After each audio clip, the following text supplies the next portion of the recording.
जैसे कि आप सभी जानते हैं, सच की हमेशा जीत होती है और हमारी एक छोटी सी प्रयास आप तक बड़ी खबर पहुंचाती है। तो स्वागत करते हैं आप सभी का STS न्यूज़ चैनल पर। आगे बढ़ने से पहले आप इस वीडियो को लाइक और चैनल को सब्सक्राइब जरूर कर ले और साथ में बेल आइकन भी प्रेस कर ले। चलिए बढ़ते हैं खबरों की।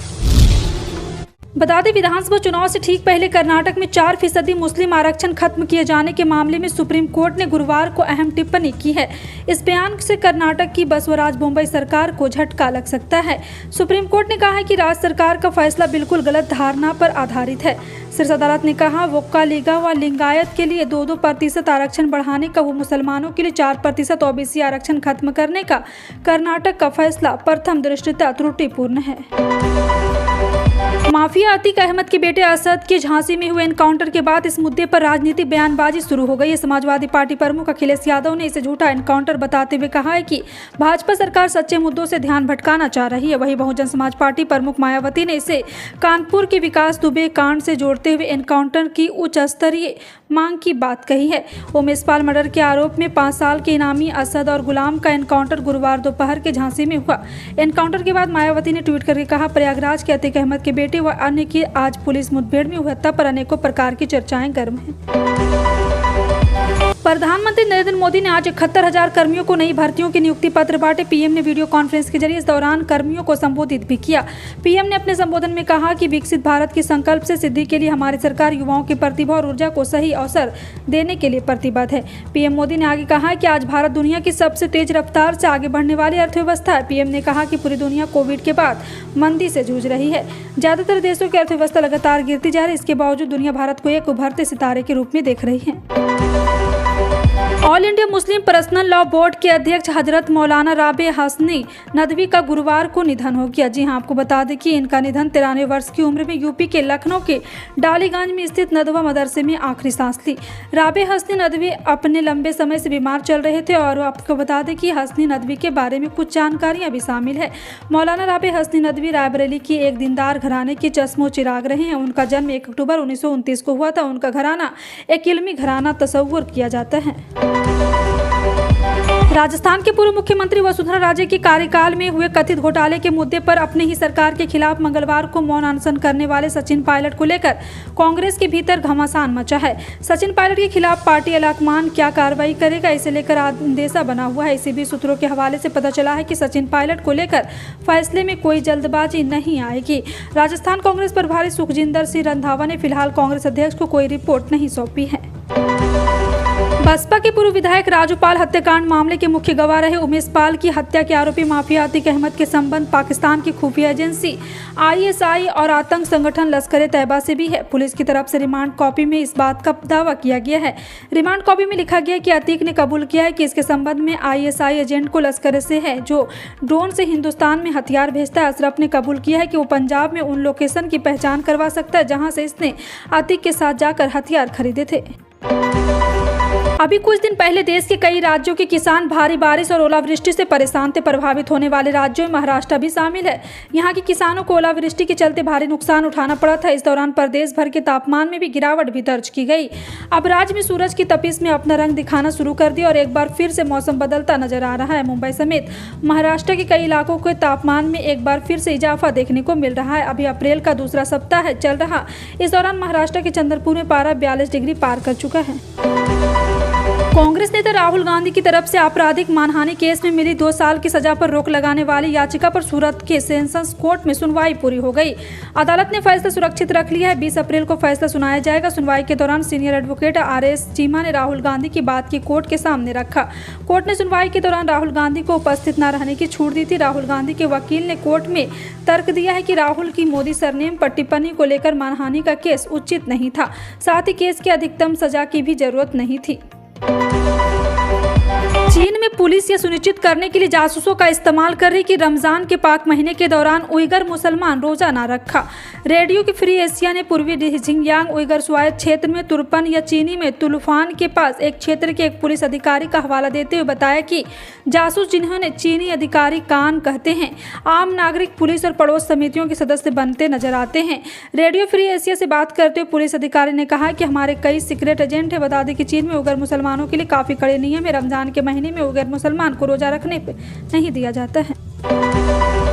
अगले साल होने वाली लोकसभा चुनाव 2024 को लेकर बीजेपी के खिलाफ विपक्ष को एकजुट करने का काम शुरू हो गया है। बिहार के सीएम और जेडीयू प्रमुख नीतीश कुमार विपक्ष के नेताओं को एक साथ लाने में जुटे हैं। कांग्रेस नेता राहुल गांधी मल्लिकार्जुन खड़गे के साथ नीतीश कुमार और उनके डिप्टी तेजस्वी यादव के बीच बुधवार को दिल्ली में हुई बैठक उस दिशा में उठाया गया एक कदम है। इस बीच एनडीटीवी को सूत्रों से लोकसभा चुनाव 2024 के लिए नीतीश कुमार के प्रस्तावित फॉर्मूले को जानकारी मिली है। जियो स्टूडियो ने स्थापना के 5 साल पूरे होने पर बुधवार को अपने अपकमिंग प्रोजेक्ट की अनाउंसमेंट की। इस मौके पर मुंबई में जियो स्टूडियोज ने एक ग्रैंड इवेंट रखा जिसमें तमाम बॉलीवुड सेलेब्स ने शिरकत की है। खास मौके पर जियो ने 10 से 15 नहीं बल्कि 100 अलग अलग प्रोजेक्ट की अनाउंसमेंट की है। बिग बजट प्रोजेक्ट में शाहिद कपूर की ब्लडी डैडी, राजकुमार राव की स्त्री 2 और वरुण धवन की भेड़िया 2 है। ब्लडी डैडी जियो सिनेमा के OTT ऐप का रिलीज होगी, वहीं स्त्री 2 अगले साल अगस्त आएगी। ओडिशा में संबलपुर में हनुमान जयंती से 2 दिन पहले बुधवार को एक बाइक रैली में हिंसा भड़क गई। उपद्रव में एक घुमटी और कई दोपहिया वाहनों में आग लगा दी गई। कई कारों में तोड़फोड़ भी की गई है। पथराव और आगजनी में एक महिला पुलिसकर्मी समेत 10 पुलिसकर्मी घायल हो गए। रैली में 1000 से ज्यादा लोग शामिल हुए थे।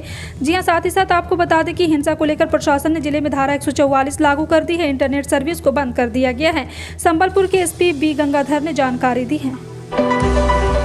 पश्चिम बंगाल सरकार के शाखा सचिवालय उत्तर कन्या तक मार्च दौरान democratic youth federation of India के कार्यकर्ताओं को तितर बितर करने के लिए पुलिस ने गुरुवार को आंसू गैस के गोले छोड़े और लाठीचार्ज किया। इस पर राज्य सरकार की नौकरियों की भर्ती प्रक्रिया में पारदर्शिता की मांग कर रहे प्रदर्शनकारियों ने आरोप लगाया कि उनके खिलाफ बिना वजह पुलिस की कार्रवाई की गई है। और वहीं कानून लागू करने वालों ने दावा किया कि माकपा की युवा शाखा DYFT के कार्यकर्ता ने निषेधाज्ञा उल्लंघन किया है। भारतीय रेलवे अब एक हाई स्पीड टेस्ट ट्रैक का निर्माण कर रही। टाइम्स ऑफ इंडिया की रिपोर्ट के मुताबिक इसके जरिए 220 किलोमीटर प्रति घंटे तक की स्पीड पर ट्रेनों की टेस्टिंग की जा सकेगी।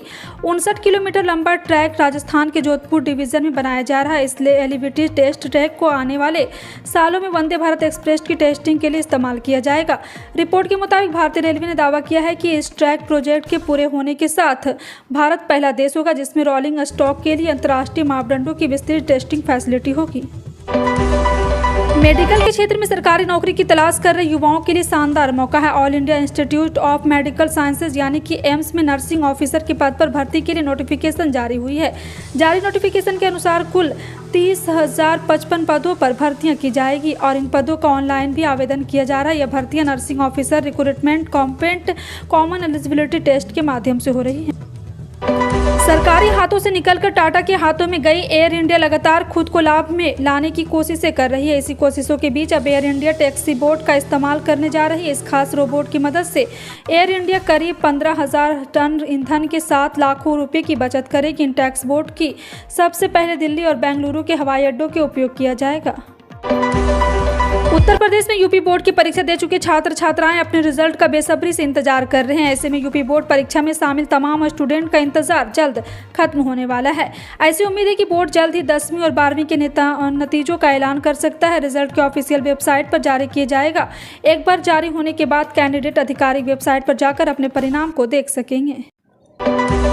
जल्द ही साल का पहला सूर्य ग्रहण लगने वाला है। सबसे महत्वपूर्ण खगोलीय घटनाओं में से एक 2023 का सूर्य ग्रहण होगा। वहीं इस साल कुल 4 ग्रहण पड़ेंगे जिनमें से 2 सौर होंगे। इसलिए आज आपको इससे जुड़े कुछ खास बातें बताने वाले हैं। बता दें 2023 का पहला सूर्य ग्रहण 20 अप्रैल को होगा। हालांकि भारत 2023 का सबसे पहला सूर्य ग्रहण नहीं देख पाएगा। ऑस्ट्रेलिया, प्रशांत महासागर, पूर्व दक्षिण एशिया, अंटार्कटिका और हिंद महासागर उन जगहों में शामिल है जहां देखा जाएगा। भारतीय ज्योतिषीय कैलेंडर के अनुसार 2023 का पहला सूर्य ग्रहण सुबह 7:04 बजे होगा और दोपहर 12:29 बजे समाप्त होगा।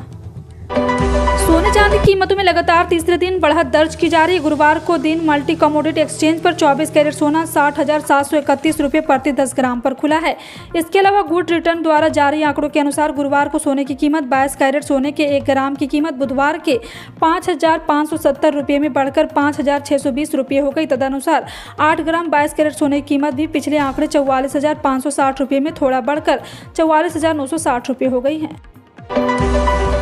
आईपीएल में बुधवार को राजस्थान रॉयल और चेन्नई सुपर किंग के बीच खेला गया मुकाबला रोमांचक से भरा हुआ था। इस मैच में आखिरी गेंद तक यह तय नहीं हुआ था कि मैच कौन जीतेगा। वहीं मैच की आखिरी गेंद पर चेन्नई के कप्तान महेंद्र सिंह धोनी ने छक्का नहीं लगा सके और राजस्थान में इस मैच को 3 रनों से जीत लिया। लेकिन इस मैच धोनी ने आईपीएल में इतिहास रच दिया। आईपीएल में धोनी 200 मैचों में कप्तानी करने वाले पहले खिलाड़ी बन गए। इंडियन प्रीमियर लीग का आगाज 2008 में हुआ था। महेंद्र सिंह धोनी को आईपीएल की शुरुआत से ही चेन्नई का कप्तान बनाया था।